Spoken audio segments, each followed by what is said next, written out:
Our story follows Rex, a broke but brave melon who enters the Squid Game to change his life. But the cost might be everything he has. Will he survive, or will he fall like the others? This is Melon Playground, Squid Game Survival. Let the games begin. Rex was tired. His neighborhood was falling apart. His little sister needed school supplies. His mom was sick, and his job wasn't paying enough. One day, a man in a red hoodie handed him a strange card with a triangle on it. If you want a second chance at life, call this number. Rex didn't believe it until he saw the prize, 10 million melon coins, enough to save his family forever. That night, a black van pulled up. Gas filled the air. Rex passed out. When he woke up, he was in a giant warehouse, wearing a green tracksuit labeled Player 067. Hundreds of others stood around, confused, scared, some excited. A voice boomed through the room. Welcome, players. You will compete in a series of games. Win, and you move on. Lose, and you will be eliminated. Suddenly, the metal doors opened, and the first game began. Players entered a giant playground. At the far end stood a terrifying giant robotic doll with glowing red eyes. Red light, green light. When it said green light, players could move. When it said red light, move even a little, and you're eliminated. Literally. As the first round started, people sprinted forward. The doll's head snapped. Red light. Bang! A laser sniper blasted the first player. They dropped. Screams echoed. Panic. Dozens ran. More lasers fired. Chaos. Rex ducked, shaking. Then he saw another melon. Tall, calm, military stance, weaving through the madness. Her number was 212. Name unknown. For now. Use the rhythm. She whispered to Rex. Not the panic. Step by step, Rex moved when it was safe, froze when it wasn't. Heart pounding. One wrong move, done. By the final seconds, he slid across the finish line.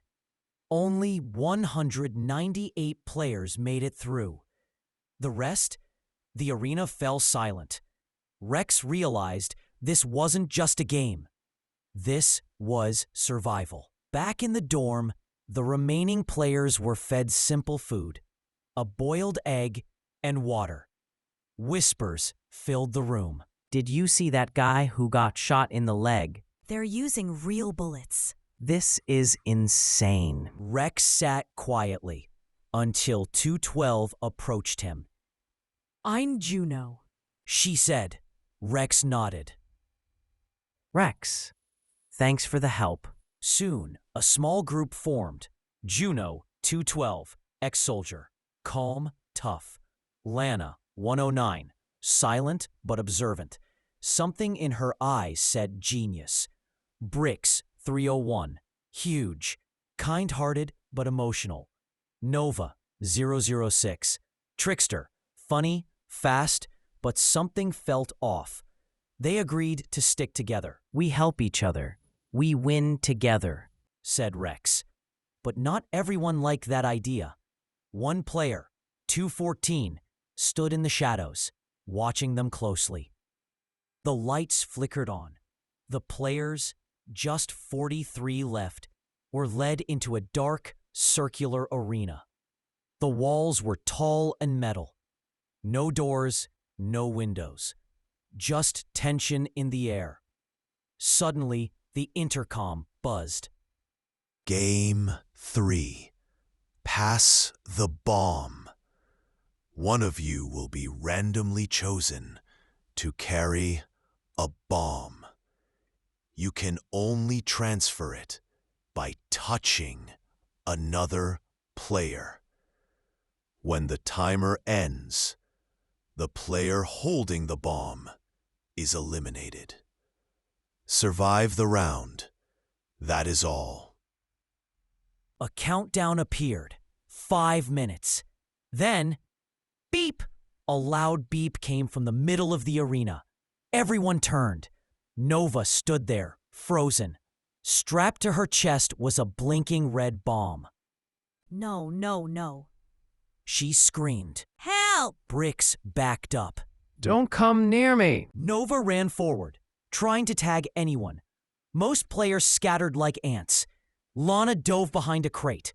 Juno kept calm, eyes scanning for patterns. Rex moved slowly, avoiding chaos. We can beat this if we stay smart. Then it happened. Nova lunged at a player and tagged him. It was a tall-looking guy with a purple hair, player 214. The bomb latched to him. 214 just laughed. You think this scares me? He faked a stumble, then intentionally grabbed a small young Melon standing nearby. The bomb latched onto the kid. No! Rex shouted. That's not fair. 214 smirked. Rules said touch.